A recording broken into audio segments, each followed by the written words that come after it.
If I only knew.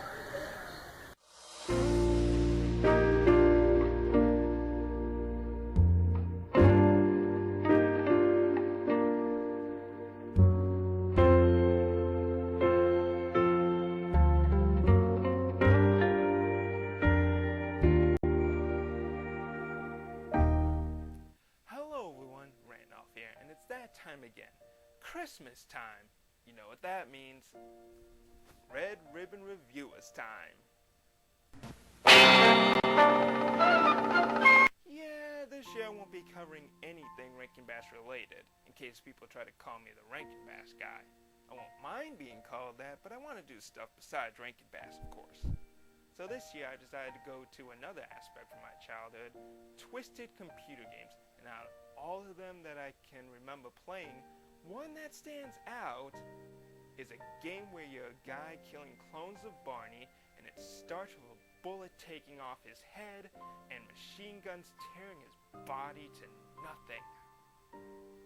But the second that stands out is Elf Bowling. Man, how much time I spent during the holidays playing that.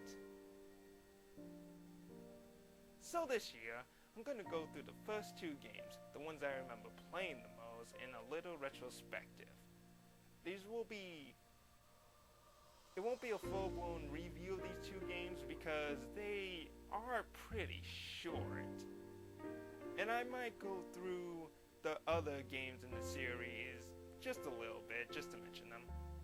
So without further ado, let's get rolling. Now, strangely, this series does have a story, even in the first one. The story is rather simple. The elves have had enough of making toys and the way Santa treats them, so they go on strike. So as a response, Santa decides to throw a 16-pound bowling ball to groups of striking elves like bowling pins. Yeah, I can't see why the elves are pissed about how he treats them. Anyway, the game pretty much plays like any bowling game. Aim at the right spot, in this case shown via arrows, and click at just the right time to either hit the elves or miss. That's it, really. But the reason this game is memorable is the humor. The elves are always doing something funny, whether it's taunting you, singing, just plain fucking around. And the good thing about it is that it's always random when they do it. But you'll always see them striking a few times, and at least once chanting while protesting. You were toys, higher weighted. You were toys, higher weighted. Huh. Weird how this protest is less silly than the one with the McDonald's workers. There are some more harsh moments, besides hearing the elves scream, breaking their bodies, and seeing them bleed. After a while, a deer comes up, and if you hit the arrow at the far left, you can actually hit him in the head. Come on, come on. Oh, just bashed his head in. Why is there a deer anyway? Or is that a reindeer? Rudolph, with your nose so bright, won't you guide my sleigh tonight? And every Christmas from now on, since I placed Prancer in a coma. It will be an honor, sir. Also, there's a rabbit or a frog crossing the lane. You could run over the frog, but I'm not sure if you could hit the rabbit. An annoying part is that you have barely any chance to get a perfect game, thanks to an asshole in front who can move out of the way once, so you can have strikes across the board, then bam, he moves. Such a prick. All in all, it may look dated, and it is pretty short, probably get done with it at 2 minutes at best. It is a fun game for the holidays, even after all these years.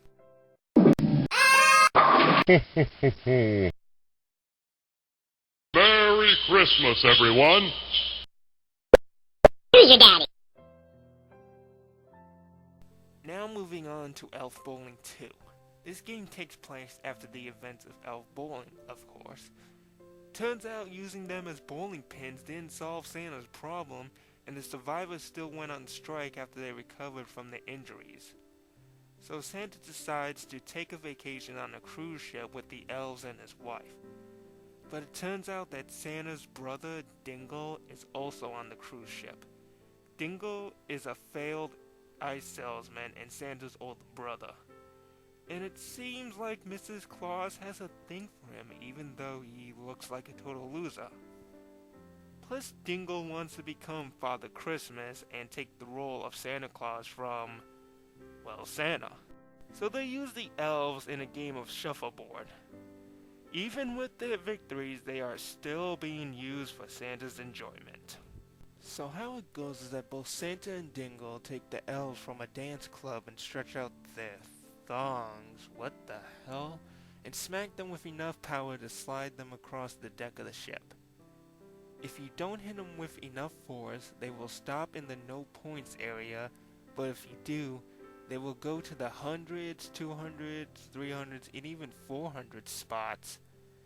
But if you go too far, you will launch them into shark-infested waters. So these elves can't catch a break. They also can fall off the sides of the ship because of the ship shifting left and right thanks to the sea, which it and the speed of the meter increases each round. You can also have the elves bump into each other, either to slide them further up or out of bounds. The elves, of course, have their signature humor as they play this game of damn near life and death, but to me it's not as funny as it was in the original. Tiny bubbles. Hey, want some crack? Hey, Kringle. I've got crabs. And like the original, there's also some other aspects as well. If you notice penguins on the side climbing on an iceberg, yeah, it's used to get extra points by shooting them. 5 points each, 10 for headshots. Sorry, Topper. Headshot. Seriously, what the hell is with all the animal abuse in these games? Also, the game has multiplayer, so you and a friend can play each other as Santa Claus and Dingle. Just pray on the poor sucker that has to be Dingle. Overall, it's pretty good for a sequel for a game like Elf Bowling. Who let the elves out? Booyah! Booyah! Amazingly, this series has had around 6 other games, all not really getting the same attention as the first two. I have played 3 and 4 after the first two, but barely. 3 was a game where you launched the elves to targets using Mrs. Claus's giant bra. Why? I don't know. Santa's just fucked up, understatement of the century, and needs to find some sort of entertainment, so abusing his elves is his choice. The 4th entry is actually called Super Elf Bowling, and is a sort of 3D remake of Elf Bowling 1, playing more like a normal 3D bowling game since those were hopping up around this time. I'm not too sure if it's truly a remake or Santa's just using them as bowling pins again. From Research 5, aka Bouncy style, they're used as bouncy balls. 6, Air Biscuits, has Santa bowl the elves over amount of snow to send them airborne to do whatever. And 7, the last insult, I'll say, returns to bowling once more and adds a more expanded story mode, and that the elves will screw around with Santa even more so that he doesn't get a strike. Elf Bowl and Hawaiian Vacation is pretty much the same as Super Elf Bowling, but they're just in more erotic locales.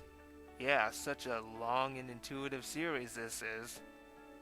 There was also a movie made, but it was just a piece of coma-ridden reindeer droppings that fucks around with the story of elf bowling, making it really ridiculous, which is not bad for this series, but it's still a really bad movie. Mr. Enter and other people already reviewed this movie, and if you want more about it, just find them.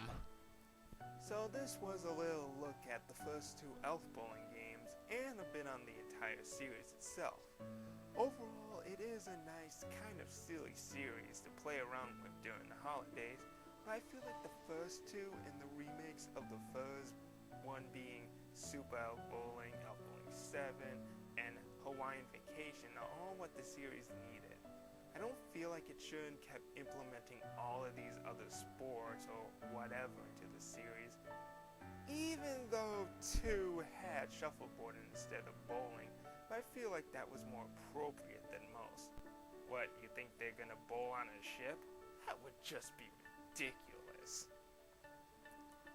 All in all, if you want to play any of these games, of course I would recommend the first 2 for being hilarious and have a sense of charm to them.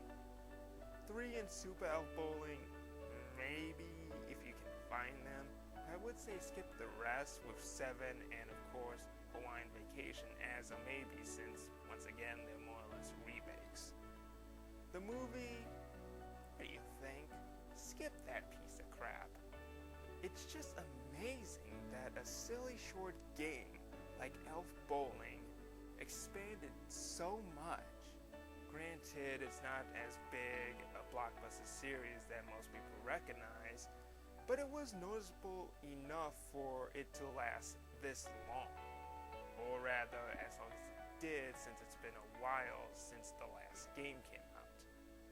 So I'm not sure if Elf Bowling 8 will be a thing in the future, but if it is, well, let's see how much more goofiness the makers can bring with this new installment.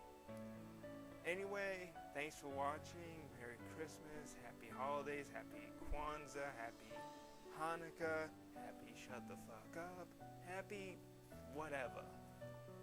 Just thanks for watching, and take care, guys.